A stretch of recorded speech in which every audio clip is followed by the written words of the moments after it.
coming to you live from Outpost 31 in Dayton, Ohio. This is the Back Corner.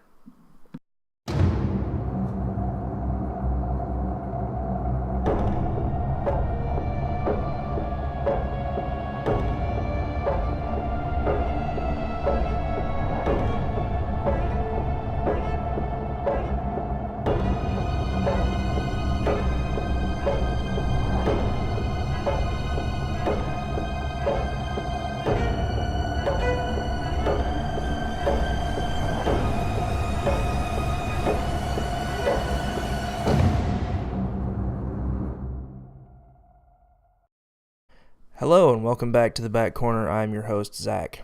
This week, we're covering the 2012 film ATM. Now, that stands for Automated Teller Machine, and that factoid is far more interesting than this film could ever hope to be. So, without sparing any details, let's just get this over with. The Wikipedia description of this film says, ATM is a 2012 American horror thriller film directed by David Brooks, starring Brian Garrity, Alice Eve, and Josh Peck. That's right, Josh Peck. The film centers on three people trapped inside an ATM booth by a psychopathic hooded figure. Now, the first time I saw this film, I had a problem with the ATM vestibule. I did not think those were a thing that existed, but after having some conversations with some folks who have been around the planet longer than I have, apparently those used to be a thing. They just aren't anymore. So that kind of helped me believe this film just a little bit more. This is one of the least believable movies you will ever have the misfortune to watch. Now, I've said before, I don't like to watch bad movies for this show. That is not the goal of this show. Sometimes that's just the way things happen, and unfortunately that's the way it happened this week. So, on to the movie. The film was written by Chris Sparling. Couldn't find any notable work of his through IMDb or Wikipedia. The film was directed by David Brooks, who also directed The Den, which I've seen before, I think through streaming sites and stuff like that, but I've not ever seen it, so I have no comment on the film. The film starred Brian Garrity, Alice Eve, and Josh Peck. As I mentioned before, they've been in a bunch of different stuff on their own. I don't know how they managed to get roped into this film. And the only interesting piece of trivia I found for the film was that Flash star Danielle Panabaker, who you'll know from that series as Killer Frost. She was also in the 2009 Friday the 13th reboot. She was rumored to be in the lead for this movie, but that eventually went to Alice Eve. The film was released on video-on-demand services, one of which was the Zune Marketplace. Now, prior to Guardians of the Galaxy 2, I don't seriously know how many people would have remembered a Zune if you asked them. So, we have James Gunn to thank for that. It was released on DVD and Blu-ray with a 90-minute with a 90-minute cut, as well as the 85-minute director's cut. I had that in my notes properly. And you heard me correctly, the director's cut of the film is shorter than the theatrical cut. That usually never happens. Generally, the director's cut is the more truer version of the film, because that was the vision that they had in place for the film. So, through editing and studio cooperation, the theatrical cut is usually trimmed down. The director's cut is usually longer. That was not the case for this movie. I found that really bizarre. I'd be interested to see how many other films have a shorter director's cut than the theatrical version. So, starting up the film. Firstly, if you're interested in watching this movie, which after you listen to this, I don't know if you would be, or listening to it before, I don't know if you would be. I don't advise it either way. You can find it, as I said, on DVD and Blu-ray. It's probably on iTunes and the Google Play Marketplace. The easiest place I found it to access it was the Showtime app on the Xbox. It's in their horror movie section. So let's kick into it. So the movie opens up with an IFC Films logo. Sometimes that's not a good sign. Sometimes when IFC picks up stuff for distribution, they don't always pick winners.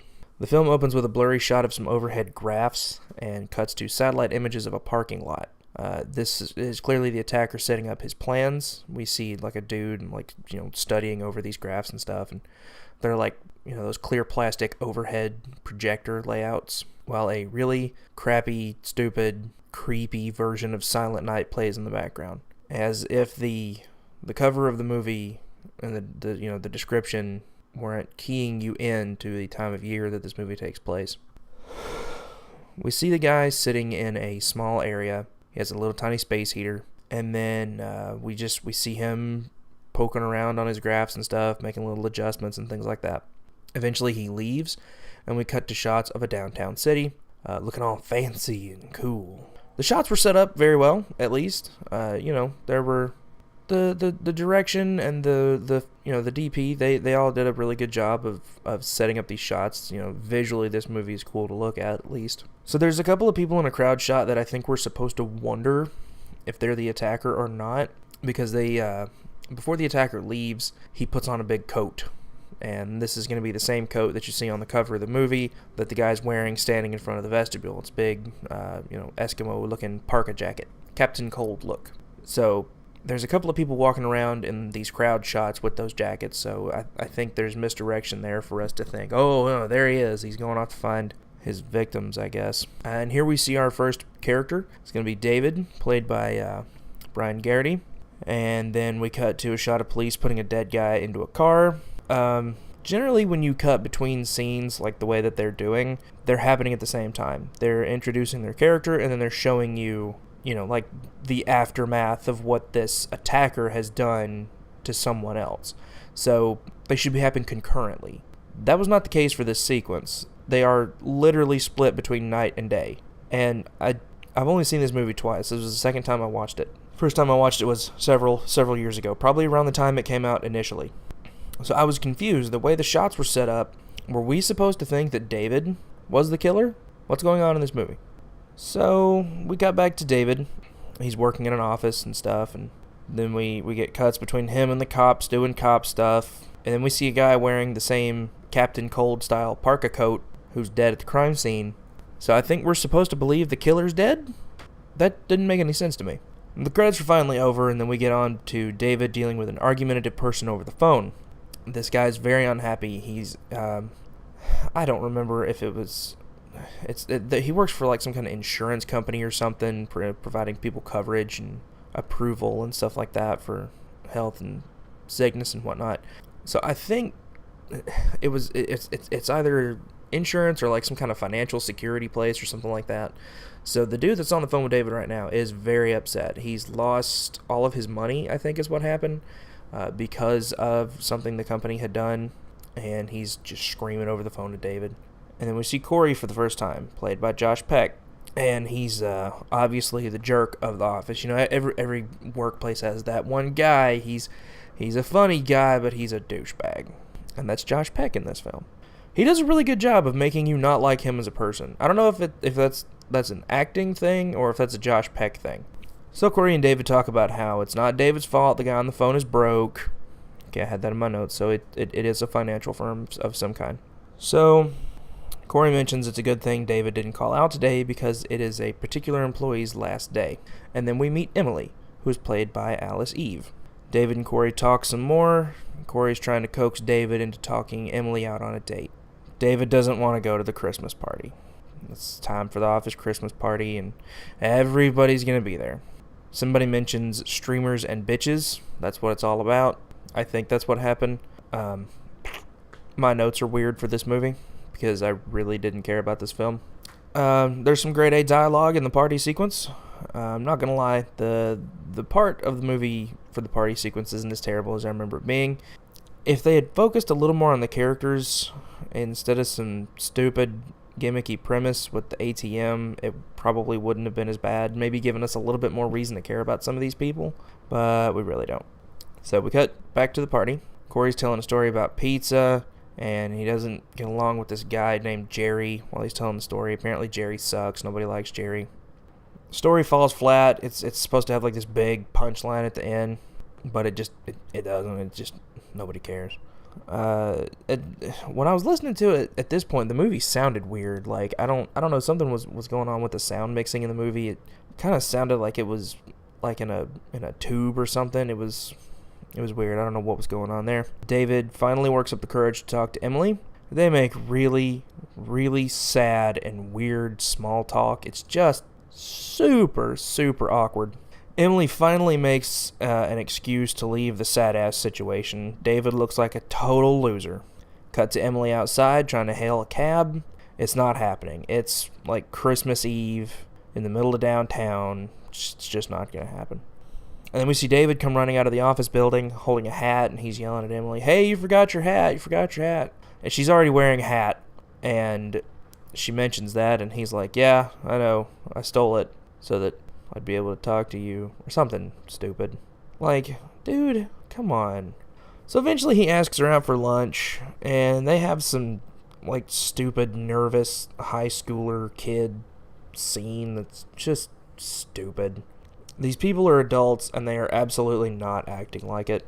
So eventually David offers to take her home because she keeps trying to get cabs, and she just can't get any of them to cooperate and stop. So David heads back inside to tell everybody he's leaving the party and makes his way out with Corey in tow. There's an awkward discussion about Corey getting home.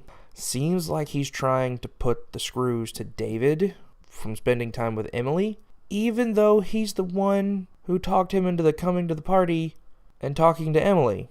But now he's trying to stop him from spending time with her? Okay. So they're on their way in David's car, driving on the wrong side of the road. I noticed that. That was weird. And this movie was shot in Canada, I think. They drive on the same side of the road that we do. So, I don't know. Maybe they mirrored that shot to make it look better. Or maybe they were just driving on the wrong side of the road because they're stupid. David mentions that his phone has died. Corey has left his at the party. So 2 out of 3 members of this trio do not have phone access. That's good. That's a good setup. Because later, when they're stuck in the ATM, you would think, well, why don't they just call somebody? Well, they can't. One of them's phone is dead, one of them is missing. So that's good. That's good. I like that. Corey's hungry, and he's drunk. David wants to take Emily home, and Corey is trying way too hard to get food.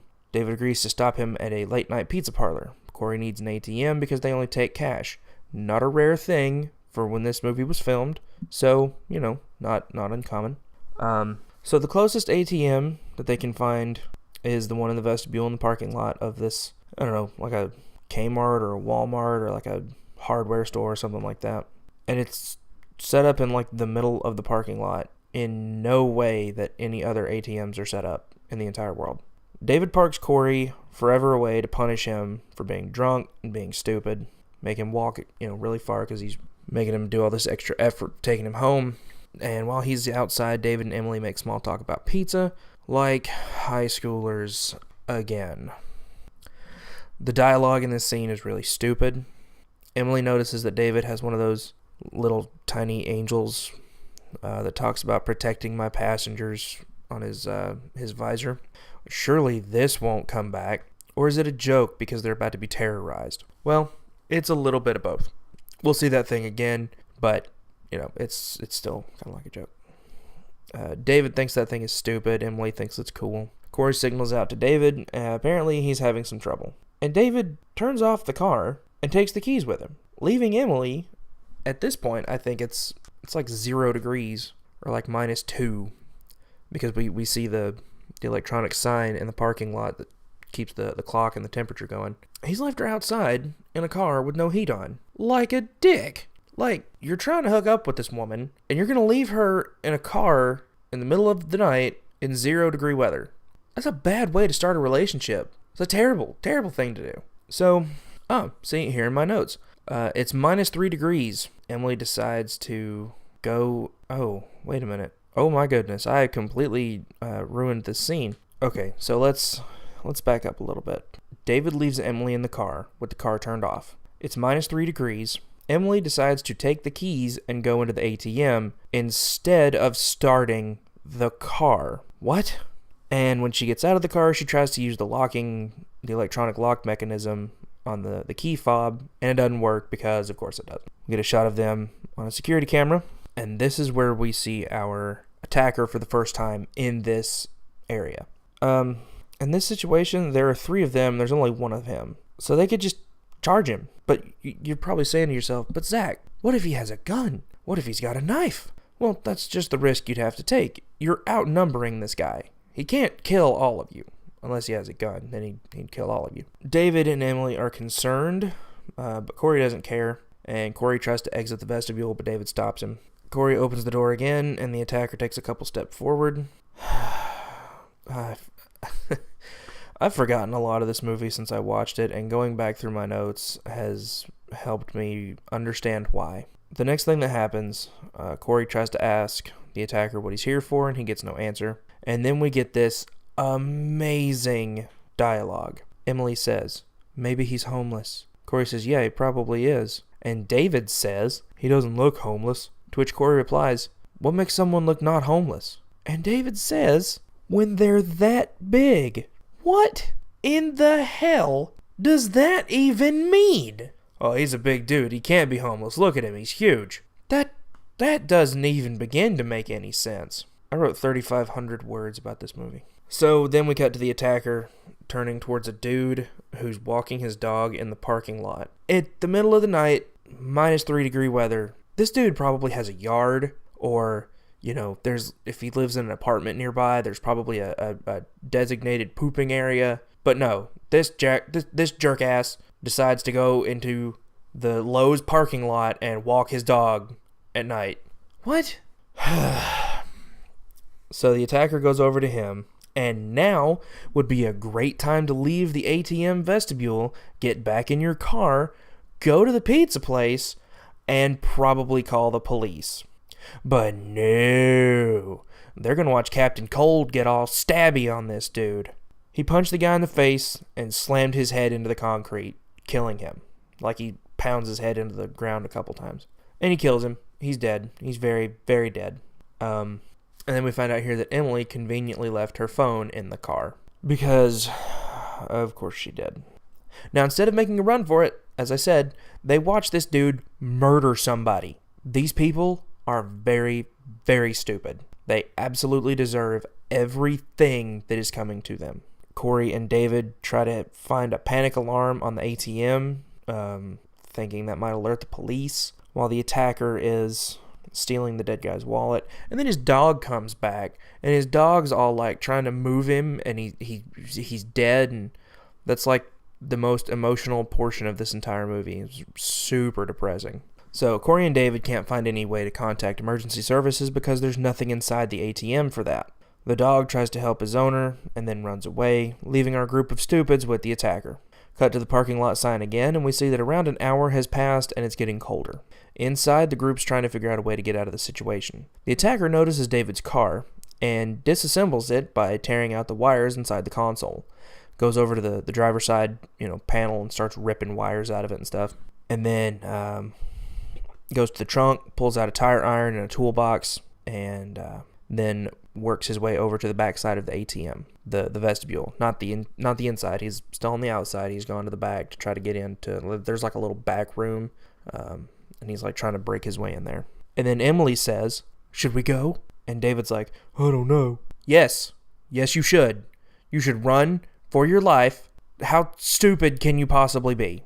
Like, even if you just like run in just nowhere, just run, just get away from the area that you were in. Just go somewhere to save your life. What is so hard about that? The attacker starts banging on the outside of the building, and David decides to make a run for Emily's phone. And it's here that Emily tries to be like, "Oh, what if he's got a gun?" And David says, "Why hasn't he shot at any of us?" And Corey says the glass is bulletproof, and David says that it's not. Most people can't tell that from just looking at glass, I mean, it's a tiny vestibule that is built to hold money and ATMs, so it would make sense if it has bulletproof glass. But then again, maybe it does, maybe it doesn't. Who knows? But it's still a good question. If he had a gun, why is he torturing these people instead of murdering them? I don't understand. Emily says they should wait until the morning to try to get out. The power dies in the vestibule, and then it comes back on. Everyone's starting to lose it. They notice the sprinkler in the ceiling for the fire, thinking it would have an alarm, but they have no lighter. David tries kicking the ATM a bunch. The police drive around the edge of the parking lot. Everyone starts screaming and banging around to try to get their attention. Police turn around and leave. They didn't see them. And apparently the heat died when the power turned off. And then we cut to the attacker trying to pry open the back door again.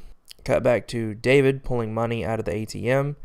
Emily gives him earrings. They're going to try and pay the attacker off. Emily questions Corey as to how he got inside the ATM building if his card wasn't working. They mentioned earlier that in order to get inside, you need a card to swipe so that the door unlocks. So you swipe your card, the vestibule opens, and you can get inside. Corey can't get any money out because his card's not working or something like that. That's why they had to go in and try to help him. And now he can't get them any extra money to try and pay this dude off. The gang is breaking down. David accuses Corey of being cheap, and we see that the attacker is still trying to get inside. David opens the door and then closes it, opting instead to put the money and the earrings into an envelope and throw it to the attacker. But the attacker can hear them through the back door. It's a very small building. Emily rightly wonders if the attacker is alone. David says he'll make a run for the car on his own and go get help, even though he just saw that dude destroy the electronics in his car. David is a dumbass. The attacker's coming back around to David. They're facing off now. David's trying to pay him off. The attacker doesn't respond. The attacker goes for the envelope. David tries to run to the car while being chased. The attacker jammed that stupid little angel thing into his door key slot. David tries to get in through the passenger door, finds all the wires pulled out of the car, and he grabs Emily's phone and finds that she has no contacts. Because when you need to call the police, you check your contacts list. What in the hell is wrong with this idiot? I mean, what kind of person says, oh, okay, I need to call the police. I need to check to see if 911 is in my contacts list. No, you go to dial 911, send. That's it. That's all you have to do. The attacker breaks the window in the car and pulls David out, knocking Emily's phone away in the process. David fights him off and then runs back to the ATM, leaving Emily's phone in the parking lot. Instead of, running away from there, he further locked himself in this situation. David loses his coat during the fray. The attacker now has Emily's phone, and through it, the envelope full of money, earrings and stuff, and the dead dude's wallet into David's trunk. Back inside the vestibule, Emily pulls lipstick out of her coat and writes "help" on the window. Good idea, Emily. Cut back to the sign, and another hour has passed, and it is now minus 5 degrees outside. It's almost 4 a.m. at this point, so all they need to do is huddle together and ride this out. I mean, the guy hasn't gotten in the couple of hours that he's been terrorizing them. Inside the ATM vestibule, the gang has pulled a grate off the wall and punched a hole through the wall only to find concrete behind it. Emily decides to try that stupid urban legend of putting your PIN number in backwards to call the police. Corey calls her on this idea, telling her that it's stupid. It is. And David says, how would you know if it's true or not? And Emily says, it's still worth trying. No, it isn't. It really isn't. That's a stupid myth that has been further perpetrated by the internet because, the internet's always true, right? Corey notices the attacker is gone and tries to leave. David and Emily plead with him to stay. And then, for some reason, the ATM decides to eat David's card. Emily starts trying to figure out why this dude is attacking them. Corey thinks it could be the guy that called David earlier in the day who lost all of his money. It's a reasonable argument. Eventually, they all calm down and start trying to keep each other alive by, staying warm. Cop car shows up again. Seems to be the one from earlier, but it's a security guard. So, they're still screwed. Believe me, I've worked in security. Security guards are worthless. They're less than worthless. They're garbage. It's a garbage industry full of a bunch of old fat dudes that don't want to do nothing no more. And it's a worthless suck industry. So the guard stops his car next to their car where you can clearly see people who are in distress and the word help written on a window. So instead of, maybe pulling closer to the vestibule and trying to help a little bit more, let's just stop, 50 odd feet away. Seems like a good idea. As the guard starts to walk towards the vestibule, the wind picks up and he can't hear them screaming at him to call the police. The wind Dude, the wind keeps these people from being rescued. God doesn't want these people to live. Neither do I. Now, as I mentioned, I worked in security. They're garbage. So I know from experience, a real security guard wouldn't have parked that far away. They're too lazy. And it's dark and it's cold. It wouldn't happen. So the guard sees the dead dude over off to the side. But it's too late. Oh no, the attacker breaks the security guard's head with a tire iron. He's dead. D-E-D, dead. All hope is lost. Why are there still 45 minutes left in this movie? And now Emily is starting to go loopy from the cold. Suddenly, a hooded man walks into the building, and Corey and David just start beating the living hell out of him. They subdue him, and David, on the floor, breaks one of those pin chains that you have at the desk, breaks it off from the desk, and chokes the dude out with it. This is clearly not their attacker. I mean, I don't even understand why you would have tried to believe that in the first place. Emily, stunned and horrified, asks if he's dead, and then what to do now. David asks Corey if he's okay. He isn't. The attacker is standing outside. They've just killed a random person. And now everybody is losing it. They've killed a janitor. He's got a wife and kids. They checked his wallet and seen his family and stuff.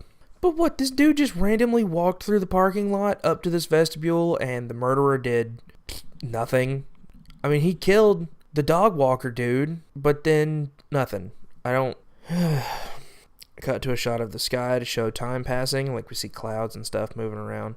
And we see the attacker back at the back door again, screwing around. Corey decides to roll the dead guy over and take his coat. I mean, he's not using it. And now, David is playing the blame game, saying that this is Corey's fault. Corey blames David for not putting his foot down and just taking him home instead of stopping. Everybody is wrong in this situation, but in a way, they're also correct. But they're, mostly wrong. Everybody screwed up in this situation. Corey wants to leave the vestibule. Emily can't. She's just emotionally broken at this point, and she can't leave the vestibule. And David doesn't want to because David is a fucking moron. Emily tries to keep Corey from leaving, and he just pisses right off and runs away, and then runs straight into nothing. Oh no, wait. It was a tripwire at throat level. That's brutal. Some jigsaw stuff right there. Corey's rolling around in the parking lot all and stuff, and the attacker is approaching him. David is trying to get to Corey, but Emily won't let him go. He pushes her away and she trips over the dead guy. Now, at this point, we see a security camera shot of her being shoved away and tripping over the dead guy. Throughout the movie, there are going to be clips of them shown from the security camera footage inside the ATM. That's going to be important, I guess, is what you could say at the end of the movie. But regardless, the attacker stabs Corey with a screwdriver, it looked like, in the stomach. I hope he used a Phillips head. Be more effective for puncture. There's, it's not a thin puncture, it's a very wide puncture. So, David sees Corey get stabbed and die. And then I had this note, surely that tripwire doesn't go around the entire parking lot. That would be stupid. Fortunately for us, or unfortunately, I'm not really sure. We never find out anything else about the tripwire. And then the attacker's back at the back door, and it looks like he's almost got it open. But he stops and looks over through the parking lot to see a nearby Christmas tree lot. We saw it earlier when they came in. I just didn't mention it because it didn't seem important. But he goes over to the lot and grabs the hose that they've been using to keep the trees wet and alive, and slowly starts dragging it over to the vestibule. This was really the only part of the movie that I remembered after having seen it the first time 6 years ago. So it's 5 minutes until 5, and it's currently minus 6 degrees. David admits here, it was here that this happened. He admits that he knew the hat he took wasn't Emily's. He just took it as a way to keep her from leaving. Now he's all sad and crying and stuff. Emily talks about she talks a bunch about reason and purpose and crap. Cut to the attacker walking around the building. Back inside, Emily's still rambling about control and events and reason and stuff, and they go to kiss, but then they notice the attacker's making a bunch of noise at the back of the building. Oh, and look, Corey's alive. He's crawled his way back over to the vestibule. They both go help him, bring him back in. Oh my goodness, I'm so sorry. They run to him, and Emily has the suggestion to run for the road. And David says they should get him inside, where there's no heat, so it really doesn't make a bit of difference. And they didn't go for the security card because... yeah, that's why. And another security vehicle hasn't shown up to check on the one that hasn't reported in. Let me tell you something. Security companies do not put up with you not checking in. No, sir. If you don't check in when you're supposed to, as far as my security experience goes, and it seems to be pretty universal, if you don't check in when you're supposed to, they will send someone out to see what you're doing, especially at nighttime. I had a supervisor one time who went out to a post and caught a guy who wasn't doing his rounds, checking in and stuff. He brought a portable DVD player and was watching Smallville all night, which, I mean, hey, if you dig Smallville, I guess. But, so that's what I'm saying. There should have been somebody else out there to check on that car, but there wasn't, because of course not. As they get Corey back inside, the attacker does not pursue them, and everybody gets back inside. So at this point, we finally see this dude's eyes, and that's all we ever see of him. And as they're trying to help Corey back into the vestibule, the attacker does something useful for once and puts David's car in neutral, pushes it towards the building, and blocking them inside, because the doors open outward, not inward, so they can't open the door. David starts trying to break the ATM, hoping it will send an emergency signal to the police. This is another one of those times where we see security camera footage of him trying to break the ATM. Corey starts dying as the attacker gets to the back of the building and uses the water hose from the tree plant to start flooding the building, even though this wouldn't work because it would have just gone out from under the doors or between the door. It's not like, hermetically sealed or anything like that. That's stupid. Emily and David try to lift Corey onto one of those desk pieces to try to keep him out of the water, but Emily can't lift him high enough. I mean, seriously, the door open was pushed in a little bit when the car came in, so there's no reason they should have flooded. But they figure he's trying to freeze them out instead of drowning them, which makes absolutely no sense. They find Corey's cigarettes in his pocket, along with his lighter, and they tried the sprinkler plan from earlier. I don't know why that wasn't something they could have done earlier, because Corey had cigarettes and a lighter with him. Maybe he's just a douche. And, having a ton of water from 2 sources in the ceiling dump on you in minus 6 degrees weather when you're already knee deep in water is a great idea, and it's minus 6. Nothing about this is a good plan. It's terrible. Everything about it is just stupid. They can't reach the sprinkler, so they try to find anything that will burn. Meanwhile, the attacker pulls up a foldable chair from the trunk of David's car, seen earlier, just not mentioned, and takes a seat to watch them die. Pandemonium ensues. The attacker watches. They get something to light, but it may be too late for Corey. He's just floating around, being all stabbed and whatnot. They burn a bunch of paper in a garbage can, but they can't get it to reach the sprinkler. And there's way too much water in here now. This is just stupid. Emily calls for David to put her on his shoulders so she can reach the sprinkler. It worked. The sprinkler's going nuts, and David drops Emily, and she slams headfirst into one of those desks. She is dead. D-E-D, dead. David cries. Then, from the front... Wait a minute. Okay. The front of the place, gets blown inward as the attacker drives the security car into David's car, propelling it through the building. Corey is now dead as fuck, and Emily is now dead as fuck. David is trying to figure out what's going on, cut back to the attacker, and cut back to David now mourning Emily. Okay, so we see the attacker is still sitting in his chair. But then, how did the security car... What's happening? David then spies a bottle of booze Corey had earlier in the evening, pulls the lighter out of his pocket, which at this point wouldn't light anything because, there's water everywhere and he's been slogging through it, so your lighter ain't gonna work, man. And you can assume he's gonna make a Molotov, but there's no dry fabric anywhere. Oh, but remember, his jacket was in his car, so he rips part of that away and stuffs it into the booze bottle. He lights the Molotov and throws it under the attacker, watching him burn. But oh wait! It was a decoy. The attacker staged the security guard's body in the chair, and the real one is standing over by the dog guy. As David is trying to figure out what happened, the security guy's can of pepper spray explodes in his face. He got all up close to the security guy trying to see what was going on. His can of pepper spray explodes into his face. 90% of security guards don't carry pepper spray. They don't. They don't. Hell, they're not certified to carry tasers. Anyway, the pepper spray blows up in his face, and David gets all, my face. And then suddenly the cops show up out of nowhere, and the attacker slinks off into the darkness. The police apprehend David, and the fire crews show up, get to work, putting out the fire and stuff. The cops throw David into a car, start unloading all the dead people, setting up the scene and whatnot for the investigation. And then the news crews have showed up. David is being driven away from the scene. As they drive away, David sees someone who looks an awful lot like the attacker in the crowd that has been formed. We cut back to the crowd, and oh no, it was him. We can tell from the eyes. Cops pull the security footage from the ATM, and of course, it only caught certain scenes that totally and completely incriminate David, and none of the rest of anything. There would also be cameras from the parking lot, so, maybe check those too.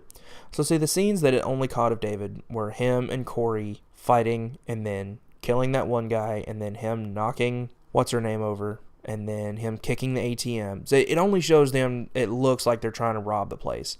I don't understand why it only caught some of that, but whatever. So we see all of that footage and then cut back to the attacker walking through a storage warehouse. He opens a door, and oh no, it was the guy from the beginning. That was pretty evident, but his jacket, reaffirms for those that weren't paying attention. He opens the doorway to the back, like a hidden room in his warehouse, and we see him planning again. But we get better views of his notes from earlier, showing camera range and perimeters and stuff like that, so that we were all led to believe that this was all meticulously planned and executed, which is bullshit. And then he puts those plans away, pulls out another set, and starts working again. Final thoughts. This movie sucked. I looked up a lot of reviews for this movie. There were so many people were like, oh man, this movie's so great. I love this movie so much. And I think that those people are stupid. Because this everything about this movie could have been avoided. There were no answers in this movie. Who was that dude? What was his goal? Why did he want to? He didn't rob the ATM, so why did he want to incriminate David? Was he just out there to just what? And like, if all he wanted was, see, he didn't want money because he didn't take any money when they offered it to him. So, like, why did he kill the security guy? Why did he kill the dog guy? Why did he get David incriminated? Why did he let Emily and Corey die? Why any of this? What is he doing? What is his goal? We never get any of those answers. And apparently everybody online is calling for a sequel for this movie. I watched through the credits of the film, and there's a mid-credits scene, and it's just dude showing more planning and stuff like that. So in a way, there's a setup for a sequel, but why? For what? For who? I watched an interview with the director that I tried to find before this recording, but I couldn't find it again. And he was talking about how, he didn't want the killer to be like a supernatural thing or like some kind of unstoppable killing machine. He just wanted it to be like it could be anybody.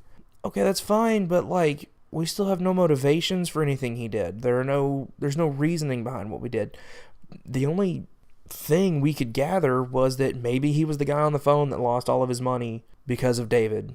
And instead of just outright killing him, he gets him sent to prison? Maybe? I don't know. It really did not make any sense. Nothing about it made any sense. And the director's not interested in making a sequel, from what I remember and what I can gather. So that makes me pretty happy. So that's going to do it for ATM for this week. Next time, we're going to be covering a movie that I had the misfortune to find and haven't had the chance to watch yet. I tried watching it one day and couldn't bring myself to do it, so that's going to be fun to push through. It's a movie called Hood of the Living Dead. Now, this is probably going to be a really bad movie. I am, however, looking forward to it. It should at least be entertaining with a name like Hood of the Living Dead. So that's going to do it for us for this week. I did want to throw this out there. A new movie has come out. I don't know if any of you have seen it popping up around on Facebook or anything like that. It's called Terrifier. I would highly suggest that you completely avoid that movie as well. I don't want to cover it because the movie angered me to no end. I'll just throw this out there. It's a bad movie. It's a suck movie. and it has an extremely gratuitous scene depicting the bisection of a female character with a hacksaw. And it was one of the most unnecessary sequences I've ever seen in any film, and I've watched a Serbian film. So just avoid Terrifier if you happen to come across it. Don't believe the tagline. It's about a clown killer. The tagline, it's not necessarily a tagline, it's a quote. There's a quote on the cover of the movie that says he makes Pennywise look like Krusty. And that's only because this dude viciously murders people, and Pennywise was defeated by a bunch of teenagers. So Pennywise is still the definitive scary clown. Don't ever listen to anyone otherwise. So that's going to do it for us for this week. I hope you enjoyed the time we spent together. I know I enjoyed the time we spent together. Go like us on our brand new Facebook page. It's facebook.com/KB4ZPod. That's Kilo Bravo 4 Zulu POD. You can also find it if you look on my Facebook page, my personal Facebook page. I've also followed it on there. Be sure to check out our other episodes on YouTube and give the Believe Halo podcast a listen. I've only got a couple of episodes of that. I'm going to be doing more of that soon. You can find that one over on SoundCloud. It also falls under the KB4Z umbrella. So, until next time, everybody, keep your S-foils locked into attack position.